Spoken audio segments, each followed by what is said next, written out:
Oke. Assalamualaikum warahmatullahi wabarakatuh. Nama saya biasa Sekawan.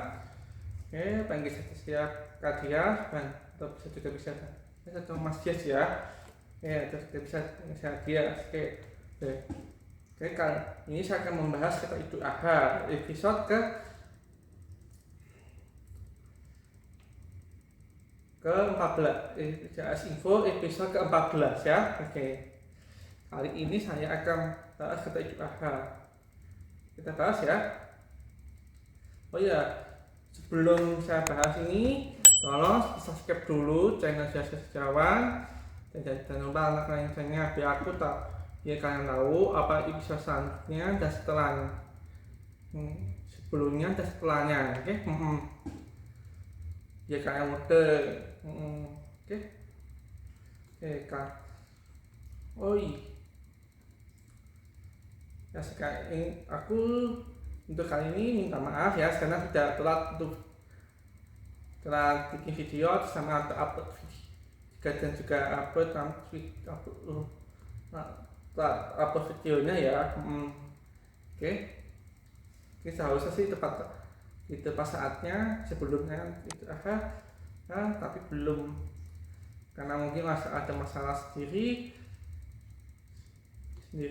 belum bisa. Oke, mungkin gitulah. Oke, kita akan bahas ya kita Idul Adha ya. Kita bahas ya tentang Idul Adha. Hari Idul Adha adalah sebuah hari raya dalam agama Islam. Hari ini memperingati peristiwa kubah, yaitu ketika Nabi Ibrahim bersedia mengorbankan putranya Ismail sebagai wujud kepatuhan kehadirat Allah. Sebelum Ibrahim mengorbankan putranya, Allah menggantikan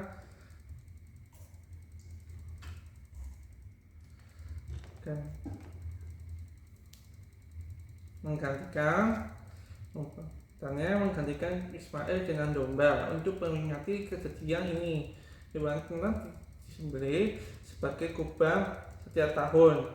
Idul Adha jatuh pada tanggal 10 bulan Dzulhijjah atau 70 hari setelah Idul Fitri. Hari ini juga beserta hari Tasyrik, merupakan hari yang diharapkan untuk berpuasa bagi umat Islam. Pada hari Idul Adha, umat Islam berkumpul pada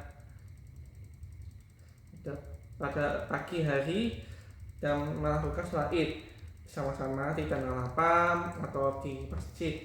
Setelah sholat, pembelian hewan kurban dilaksanakan sepertiga daging hewan dikonsumsi oleh keluarga yang berkurban, sementara di sana disedekahkan lalu dibagikan kepada orang lain. Terkadang Idul Adha disebut pula sebagai Idul Kurban atau ibadah haji. Oke.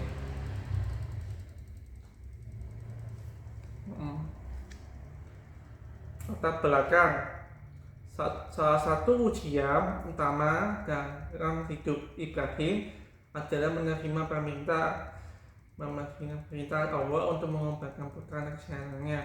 Perintah ini diterima Ibrahim melalui mimpi yang terus berulang. Ibrahim tentu ini tahu bahwa ini Ibrahim mimpi yang terus berulang. Ibrahim tahu bahwa ini adalah perintah dari Allah dan dia memberitahu putranya seperti yang dikatakan Al-Quran. Maka ketika anak itu sampai pada umur sanggup berusaha bersamanya, Ibrahim berkata, wahai anakku, sungguhnya aku bermimpi bahwa aku memberimu, maka pikirkanlah bagaimana pendapatmu jika Ismail menjawab, wahai ayahku, lakukanlah apa yang diperintahkan Allah kepadamu. Insya Allah engkau akan mendapati mendapati aku termasuk orang yang sabar. As-Saffat 37:102. Selama masa persiapan, setan menggoda Ibrahim dan keluarganya dengan mencoba menghalangi mereka untuk melaksanakan perintah Allah. Ibrahim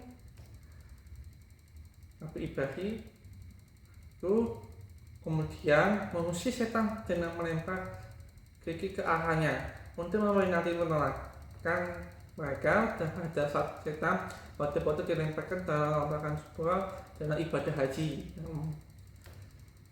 Ketika melaksanakan pemberian pisau, Ibrahim tidak dapat melukai Ismail.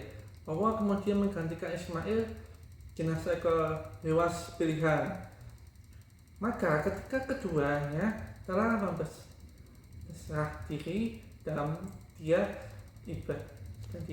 Ibrahim mendaringkan anaknya atas betisnya untuk melaksanakan perintah Allah.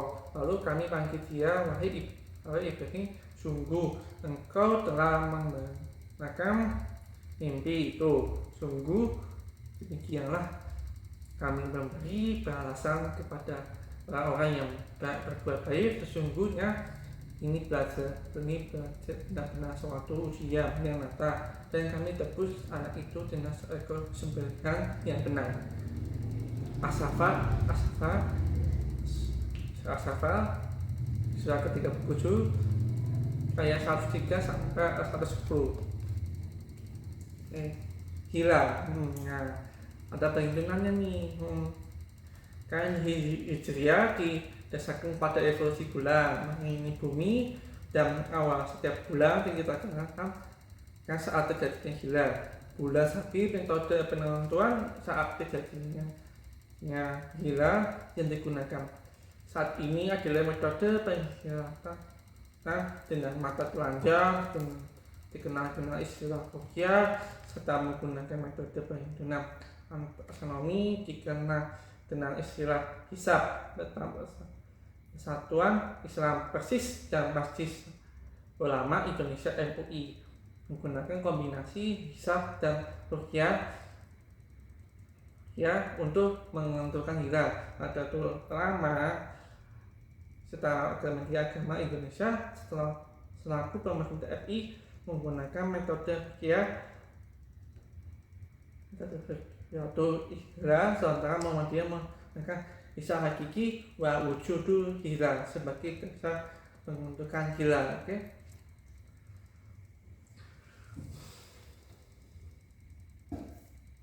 Kita lanjut ya.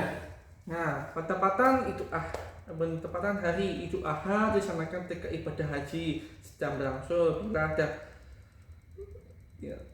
Dan inti dari ibadah haji adalah wukuf di Arafah. Sedangkan hari pelaksanaan wukuf dikenal sebagai hari Arafah yang dimulai dari tanggal 9 Dzulhijjah hingga terbit pada tanggal 10 Dzulhijjah. Dalam hadis yang dituturkan oleh Husain bin Al-Hasis Al-Jadi, Amir maka pernah menampilkan khotbah kepada mereka. Kemudian berkata, Rasulullah telah berpesan kepada kami agar kami menjalankan ibadah haji berdasarkan hisab dan ruqyah hingga Dzulhijjah. Dan jika kami tidak bisa menyaksikannya, kemudian ada dua saksi adil yang menyaksikannya, maka kami harus mengerjakan manasik berdasarkan saksinya mereka. Hadis Abu Dawud, Al-Baihaqi dan Ad-Daraqutni. Ini berkomentar hadis ini isnadnya tersambung dan sahih. Gitu ya. Hadis ini menjelaskan bahwa pertama, pelaksanaan ibadah haji harus didasarkan pada hasil ruqyah hingga 1 Dzulhijjah, sehingga kapan wujud dalam hari itu Adha bisa ditetapkan. Kemudian pesan Nabi kepada Amir, maka sebagai penguasa merah telah di mana tempat di mana perhelatan haji dilaksanakan untuk melakukan ruqyah. Jika tidak berhasil, maka ruqyah orang lain mengatakan kesaksiannya pada alim di Mekah.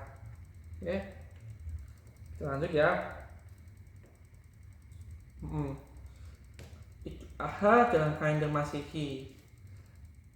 Jadi penentuan kalau sana penentuan ahanya beda-beda ya, ke pasal itu ahanya beda-beda karena tanggal 1 Hijriahnya ya beda, yes, itu kan beda, kita hormati aja ya. Terus awalnya tahun depan juga bisa bareng ya, kalau bisa bareng semua tanggalnya, mau itu Indonesia atau dunia juga bisa. Oke.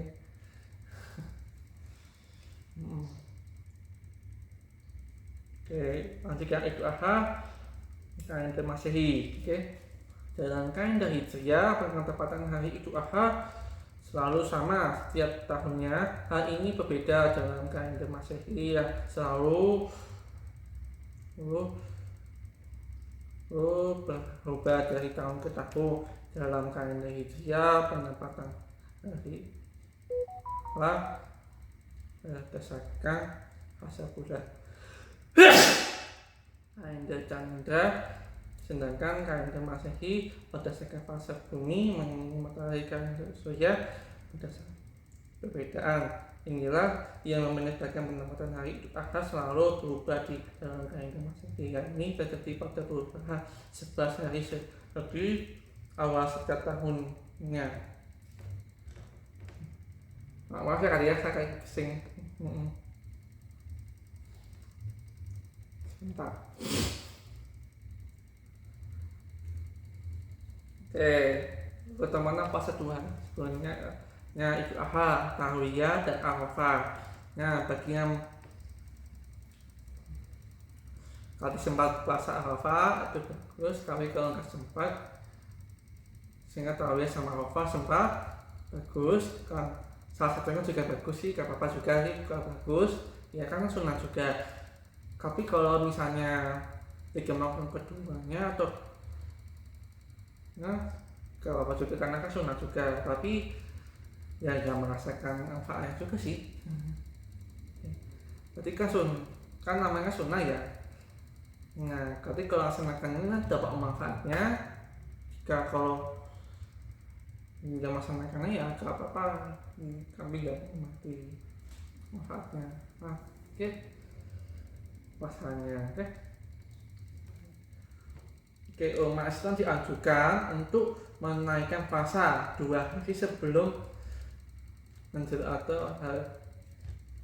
menjelang Idul Adha, yaitu puasa Tarwiyah dan Arafah. Lantas apa keutamaan puasa keduanya? Keutamaan puasa Tarwiyah dan Arafah. Tarwiyah merupakan hari ke-8 Hijjah. Dinamakan demikian karena para jemaah haji berbanyak minum air untuk mempersiapkan wukuf di Arafah di hari selanjutnya. Nah, dikutip dari halaman resmi Dewan Fatwa Masjid, kata Tarwiyah sedang ya sendiri adalah bersangka arti mengairi, yaitu memberi minum terutama puasa Tarwiyah sendiri berasal dari hadis yang diriwayatkan oleh Abu Syekh Isfahani dan Ibnu Majah. Puasa hari Tarwiyah dapat menghapus 1 tahun, sementara hari Arafah dapat menghapus 2 tahun. Nah, itu ya 2 tahun.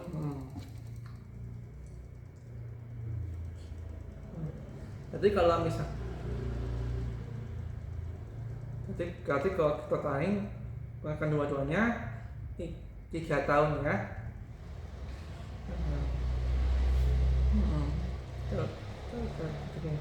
Ketemuan puasa Arafah berasal dari hadis yang diriwayatkan oleh Imam Ahmad.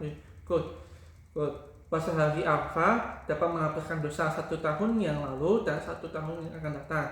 Tetapi bagi orang yang sedang haji, para ulama bersepakat bahwa hukum puasa Arafah tidak lagi sunnah meski mampu. Hal ini berdasarkan sebuah hadis yang diriwayatkan oleh Imam At-Tirmizi berikut dari Ibnu Umar RA ketika dia sedang menaikkan haji bersama Nabi Muhammad SAW, Abu Bakar, Umar dan Utsman. Salah satu di antaranya tidak berpuasa Arafah. Beberapa ulama bahkan menyebut puasa Arafah hukumnya makruh atau tidak dianjurkan bagi jemaah haji karena khawatir dapat membuat lemah ketika sedang berwukuf. Nah, kan soalnya gini, di Arab, di Timur Tengah kan gurun kok, kan panas, jadi harus perlu minum air putih yang banyak lah. Oke, lanjut ya. Ini puasa ya dan puasa Arafah. Nah, kalau ini gak apa-apa nih buat ya, kalau sempat ingat ya gak apa-apa, sempat baca juga betul baca puasanya, kalau ya Arafah gak apa-apa, tapi kalau ya sempat ya gak apa-apa juga, namanya juga buat ya puasa Arafah. Sama hal ini dengan masalahnya, bagi yang akan melaksanakannya maka wajib melaksanakannya ya.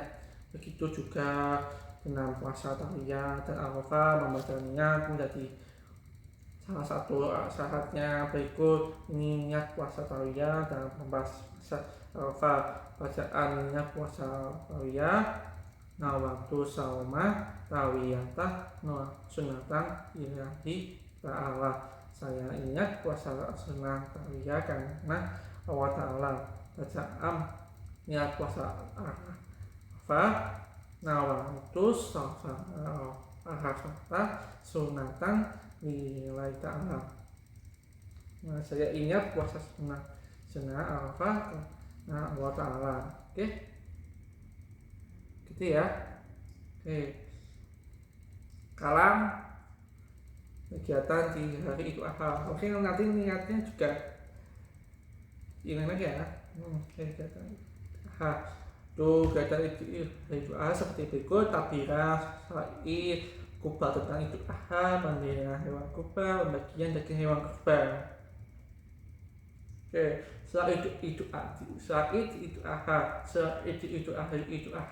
dan itu berbeda dengan salat Idul Fitri.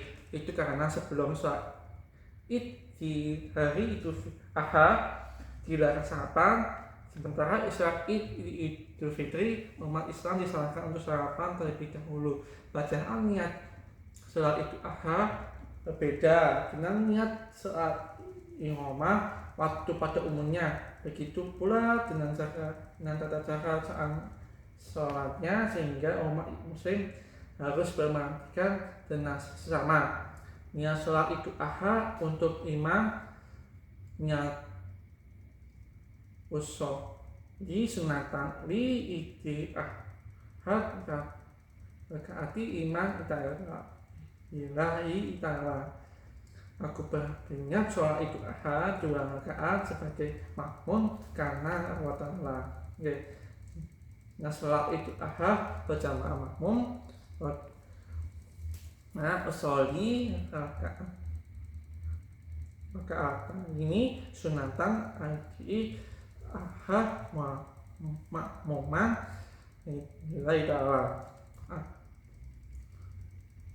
Menjadi makmum karena itu. Aku berniat sholat sunnah Idul Adha 2 rakaat menjadi makmum karena Allah Ta'ala. Bacaan niat sholat Idul Adha sendiri ini bagian sendiri ya. Kan nggak tahu juga kita lagi sholat sendiri, sholat Idul Adha tapi sendiri ya. Sorry, sunatan niki Ahad rakaat ada lillahi ta'ala. Aku berniat sholat sunnah Idul Adha 2 rakaat karena Allah Ta'ala, gitu ya.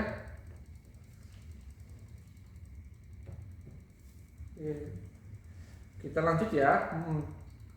Nah, kita akan seru ya.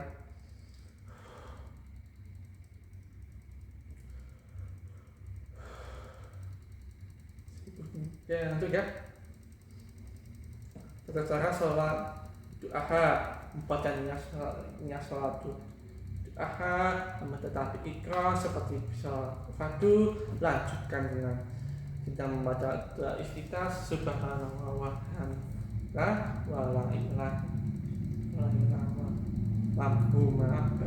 Lanjutkan dengan takbir 7 kali untuk rakaat pertama membaca surat Al-Fatihah, surah pendek, lalu ruku dan sujud, berdiri setelah sujud untuk rakaat kedua. Laksanakan takbir sebanyak 5 kali dan juga dengan baca Al-Fatihah. Setelah itu baca doa Al-Fatihah dan surat pendek. Urutan selanjutnya sama dengan rakaat pertama sampai salam. Setelah salam jamaah tidak disarankan untuk buru-buru pulang, maka menggunakan khutbah terlebih dahulu. Oke, hukum berkurban ya, ini berkurban ya. Dalam mazhab Syafi'i, dalam Maliki, hukum membeli hewan kurban adalah sunnah atau sunnah muakkad yang dianjurkan untuk dilakukan. Namun dalam mazhab Hanafi dan Hambali, hukum kurban adalah hal yang wajib bagi yang mampu ya. Hukum kurban ini terdapat dalam surah Al-Kautsar ayat 2 yang ini sebagai berikut: Fasoli li rabbika waham, maka dirikanlah sholat Tuhanmu dan berkurbanlah. Surat Al-Kautsar 2 ayat 2. Oke. Syarat hewan kurban. Sebelum melaksanakan kurban, kamu harus memperhatikan beberapa syarat hewan yang dapat menjadi hewan kurban.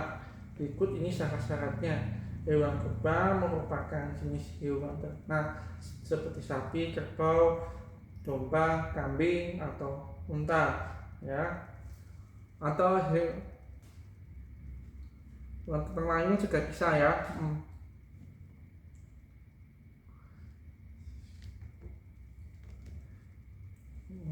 Hewan ternak memiliki umur 1 tahun atau lebih untuk kembali minimal 2 tahun untuk sapi dan 5 tahun untuk unta.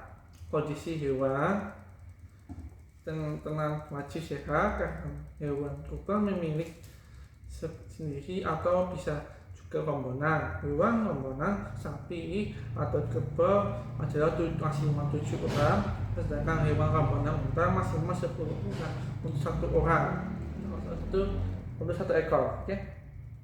10 orang untuk 1 ekor, oke? Oke, keutamaan berkurban.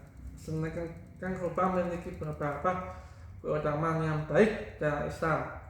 Berikut ini beberapa hadis Rasul salam mengenai kurban. Anis sata'anna Rasulullah sallallahu alaihi wasallam qala ma amila adamiyu yumi amali ya anari hamdalillahi min iraqi dan innaha latati yauman qiyamati bikur uniha wa as'aham wa alafi hawa anadana layakahu inna ilahi bimakani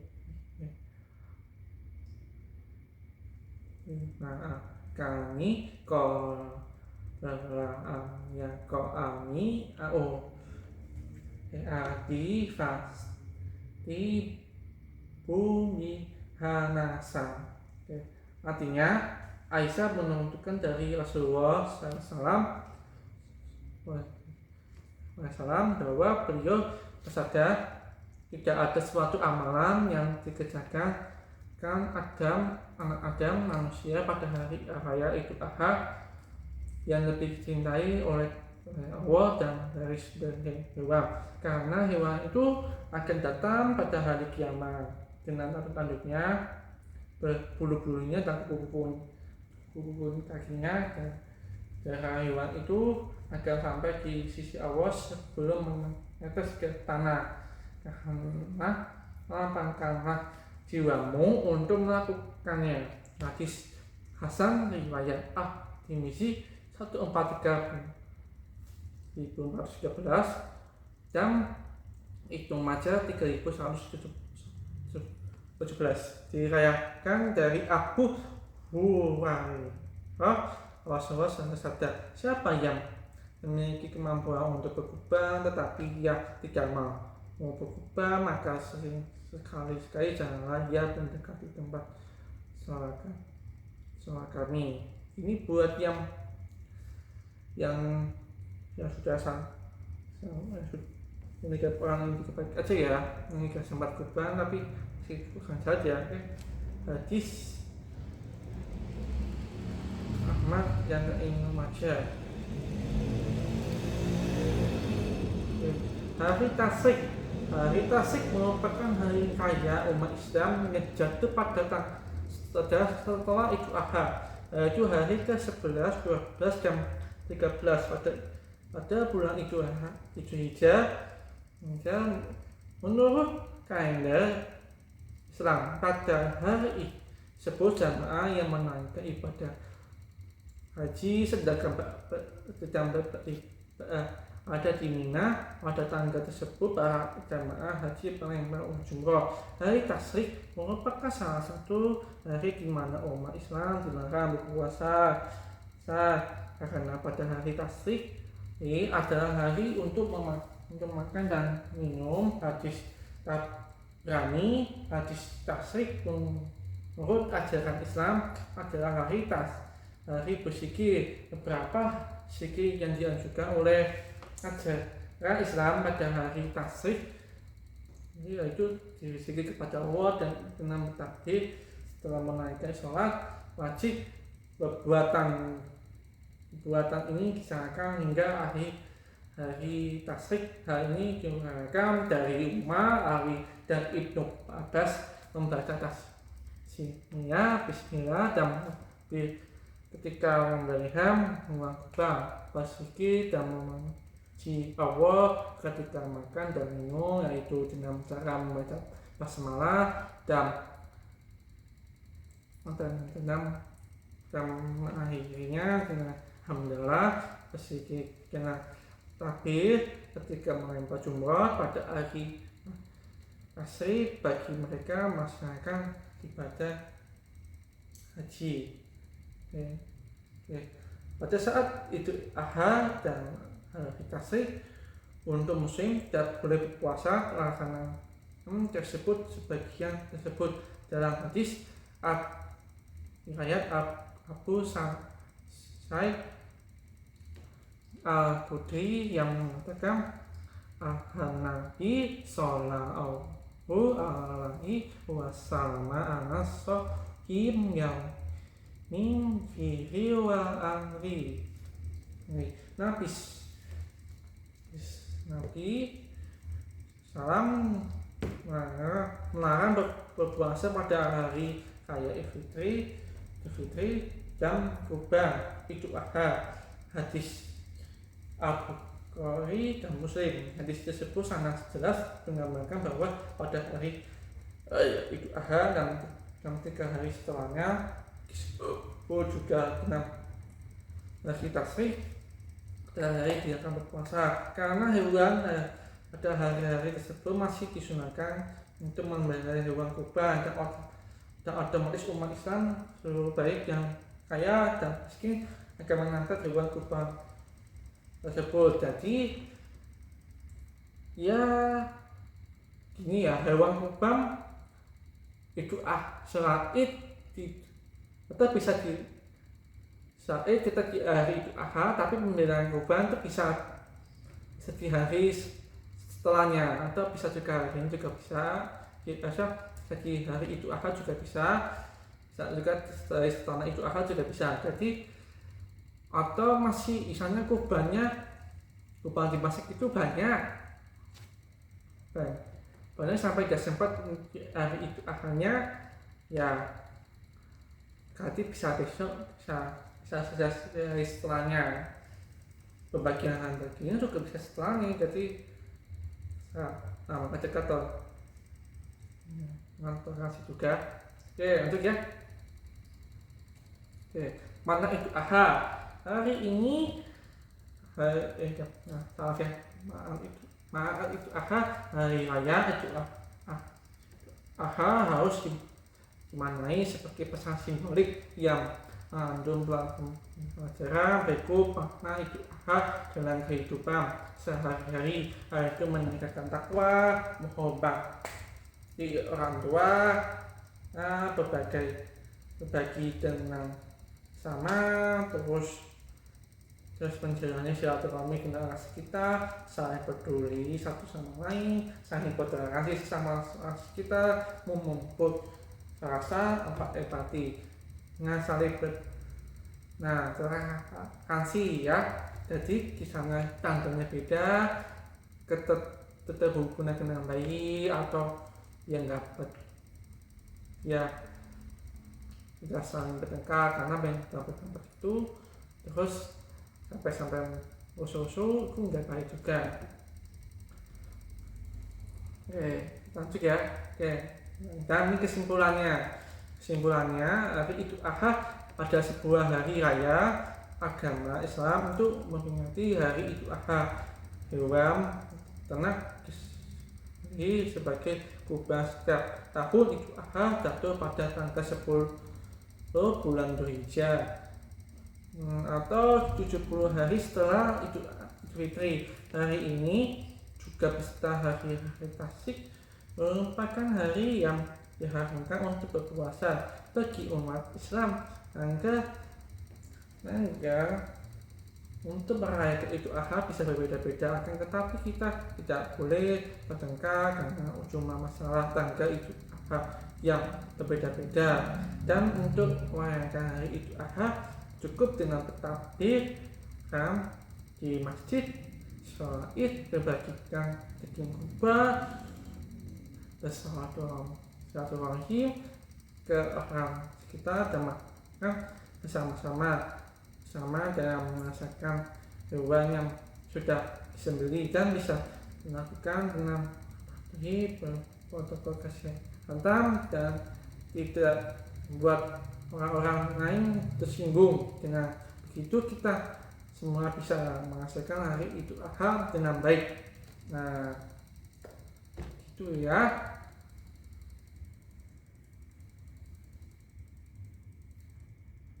Nah, ya jadi kalau begitu ya. Jadi kalau itu akhirnya beda-beda, jangan rasa tersinggung ya, kan bisa jangan kita bertengkar, jangan saling toleransi, baik-baik sama ya.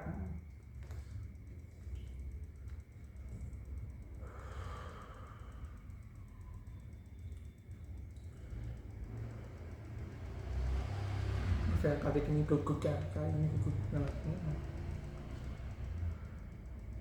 Oke, cukup ya. Nah, biar nanti kita bisa melakukan dengan baik ya. Mohon maaf ya karena sudah menyampaikannya tentang itu yang kali ini telat ya, apa-apa ya, maaf ya.